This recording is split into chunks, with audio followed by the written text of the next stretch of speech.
मैं अनुरोध करूंगा आपके बीच में पूरे हिंदुस्तान में जाने माने हमारे लीडर चंद्रशेखर राव जिसको बोलते हैं दलितों के मसीहा आवाज, उन्होंने कहीं जाना फ्लाइट है, मैं उनसे अनुरोध करूंगा वो भी आए और अपना समर्थन और सहयोग दें। धन्यवाद।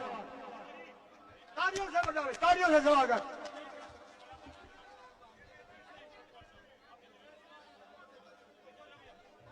बहुत बहुत धन्यवाद। मुडलाना की ये धरती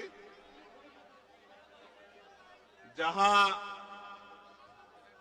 आज देश की बेटियों के समर्थन में जो पंचायत है, उस पंचायत में पहुंचे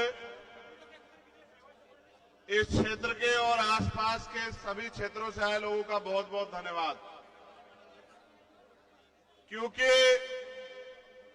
ये हक हकूक की और पगड़ी की लड़ाई है, तो मैं इस मंच का और इस मंच के जो आयोजक हैं, जिन्होंने मुझे और इस मंच पर उपस्थित सभी साथियों को यहां बुलाने का प्रयास किया, हमारे भाई जयंत चौधरी जी, हमारे गवर्नर साहब सतपाल मलिक जी, गुरनाम सिंह चड़ूनी जी, भाई पुष्पेंद्र जी, भाई सतपाल मलिक जी, सतपाल चौधरी जी और कमल बराड़ा जी जो हमारे साथ चल के आए, हमारी बहन सुमन हुड्डा जी जो आज इस मंच की शोभा बढ़ा रहे हैं, और हमारे ओलंपियक भाई बजरंग पुनिया जो यहां हमारे बीच उपस्थित हैं। क्योंकि मुझे जाना है, मेरे पास आजमगढ़ में एक प्रोग्राम है, मगर मेरी दिली इच्छा थी कि जहां अन्याय के खिलाफ बिगुल बजेगा, मैं उस लड़ाई को मजबूत करने के लिए आऊंगा। तो मैं आप यहां सबको नमस्कार करता हूं, जय भीम करता हूं। इसलिए करता हूं कि जहां एक तरफ देश की केंद्र की सरकार और जहां सभी प्रदेशों में भारतीय जनता पार्टी की सरकार है, वो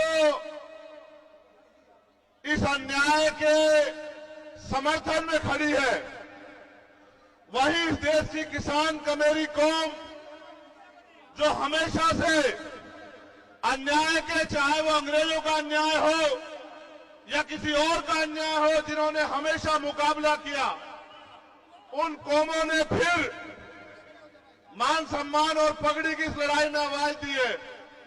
उस लड़ाई को मजबूत करने की जिम्मेदारी हम सबकी है। मैं यहां मंच पर और मंच के सामने आसपास के माहौल को भी देख रहा हूं। बहुत गुस्सा है लोगों के अंदर, बहुत तकलीफ है लोगों के अंदर। अगर आज ऐलान हो जाए तो दिल्ली में बैठे बादशाह को ये खबर लग जाएगी कि कुछ ही घंटों में जो है सारे बॉर्डर सील करने पड़ेंगे। ये ताकत है किसान कमेरों की। लेकिन सवाल यह है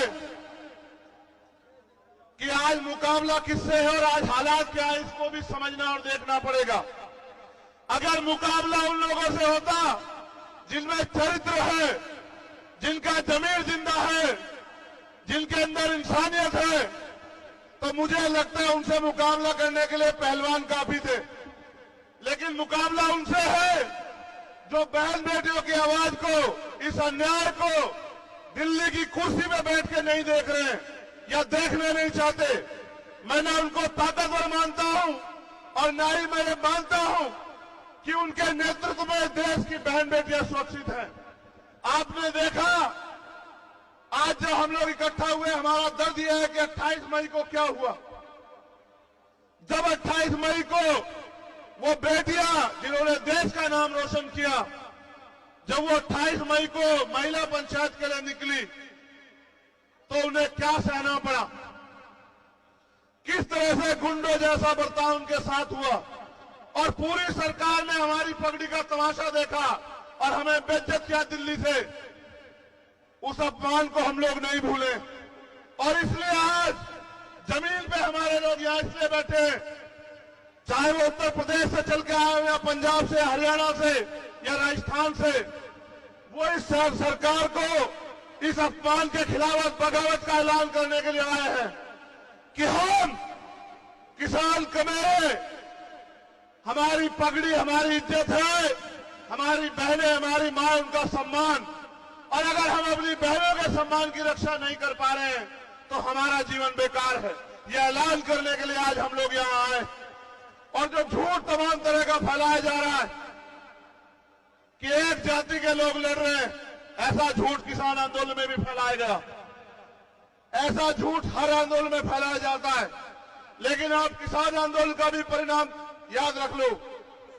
अगर आप नहीं मानेंगे तो कुछ दिनों में मानेंगे, लेकिन आपकी किसान कमेरों की ताकत के आगे ये तानाशाही सरकार झुकेगी और वो आरोपी भी अरेस्ट होगा, वो जेल भी जाएगा, उसको सजा भी होगी। ये बात आप याद रखना। ये किसान कमेरों की धरती भी है और बाबा साहब अम्बेडकर, सर छोटू राम, चौधरी चरण सिंह जी, तमाम महापुरुष जिन्होंने अपने इस किसान कमेरे वर्ग के हक अधिकार की लड़ाई लड़ी, आज उनकी एकता को बुलंद करने के लिए हम लोग आए। और हम ये मानते हैं कि सरकार से बिना एकता के नहीं जीता जा सकता है। वो एकता जो इनकी जड़ें उखाड़ देगी, और वो एकता एकमात्र एकता है किसान कमेरों की एकता। गांव में रहने वाला किसान कमेरा जो एक दूसरे का साथी है, अगर वो एकजुट हो जाएगा, भाईचारा बनाएगा, इनकी नफरत के एजेंडे में नहीं आएगा और हक हकूक की लड़ाई सड़क पे लड़ेगा, अपने नेताओं के, अपने लीडर के हक हकूक उनके निर्देश में काम करेगा, तो मेरा ये मानना है कि आज नहीं तो बहुत जल्द ये सरकार घुटनों पे आएगी और देश के प्रधानमंत्री फिर से माफी मांग किसानों से, कमेरों से, महिला पहलवानों से, हमारे पुरुष पहलवानों से, हमारे कोचों से, सबसे माफी मांगेंगे और ये कहेंगे कि हमने गलती की, हमने गुंडेगार आरोपी का साथ दिया। और मेरा ये मानना है जैसे जैसे आपकी पंचायत बढ़ेगी, जैसे जैसे आपका झंडा डंडा एकजुट हो जाएगा, वैसे वैसे वो दिन करीब आता जाएगा। मुझे एक शिकायत है आपसे और ये कहना जरूरी है। आज हमें अपनी पगड़ियों को अपनी बहनों के सम्मान में इकट्ठा कर लेना चाहिए।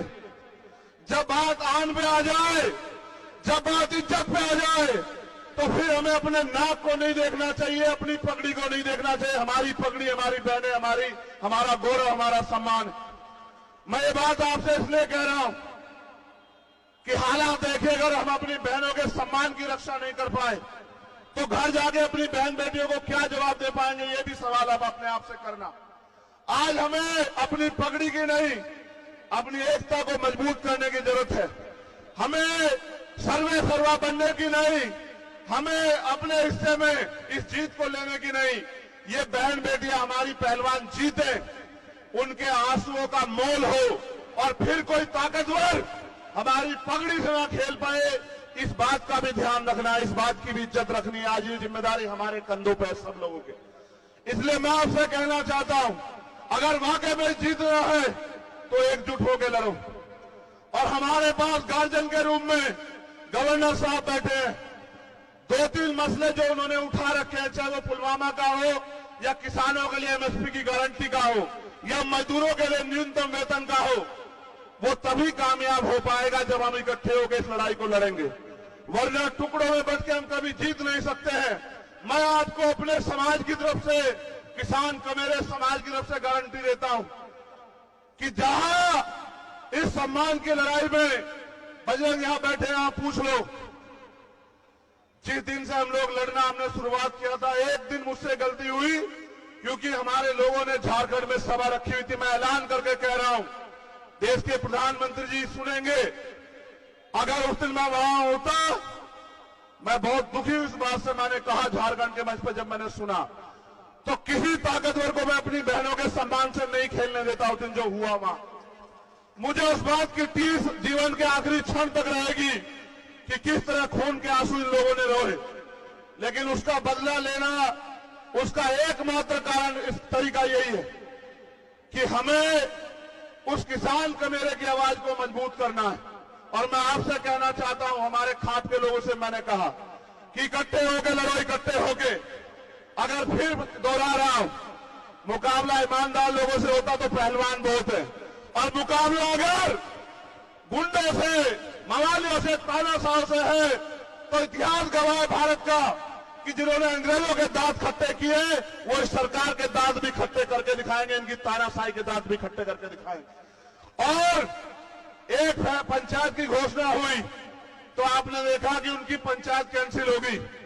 जिस दिन आपने ऐलान कर दिया कि इकट्ठे होकर दिल्ली की तरफ चलेंगे, उस दिन वो पुलिस गिरफ्तार करके उसको जेल भी भेज देगी। आप मेरी बात को याद रखना। बस मैं आपसे ये कहने के लिए आया हूं और यहां जो हमारे सम्मानित नेता हैं भीम आर्मी आजाद समाज पार्टी के, उनसे भी कहना चाहता हूं, ये हक हकूक की लड़ाई है। मैं आपसे कह रहा हूं, बुलावा नहीं भेजा जाएगा। कोई पंचायत हो, तन मन धन से और इतनी ताकत से लड़ना कि इतिहास आपको याद रखे कि आपने बहनों के सम्मान की रक्षा करी। और जहां आवाज देगी पंचायत, फिर कह रहा हूं, इकट्ठे रहना, एकजुट रहना, बंद मुट्ठी रहना। जहां आवाज देगी, जहां किसान कमेरों की आवाज पे पसीना बहेगा, मैं आपसे वादा करता हूं कि अपने खून के एक बूंद बहनों के सम्मान में हम लोग देने का काम करेंगे। और अगर आप पंचायत ऐलान कर दे कि खींच के लाना है, मीडिया के लोग सुन लेना, तो इतना दम भी रखते हैं कि खींच के भी लेके आएंगे। इस बात को भी आज याद रखना, क्योंकि संविधान को मानते हैं, कानून को मानते हैं, इसलिए चुप हैं। अगर संविधान कानून को ना मानते, किसी को इतनी जान नहीं देते कि हमारी पगड़ी से खेल ले। वो बहनें हमारा गौरव थी, है और रहेगी। और उनकी तरफ, उनके सम्मान पे आग उठाने वाले याद रखें, सत्ता के दम पे ताकतवर हो, तुमसे सत्ता भी छीन लेंगे, तुम्हारा घमंड भी छीन लेंगे। याद रखना। बहुत बहुत धन्यवाद। जय जवान, जय किसान। हमारी एकता जिंदाबाद, किसान का मेरा जिंदाबाद।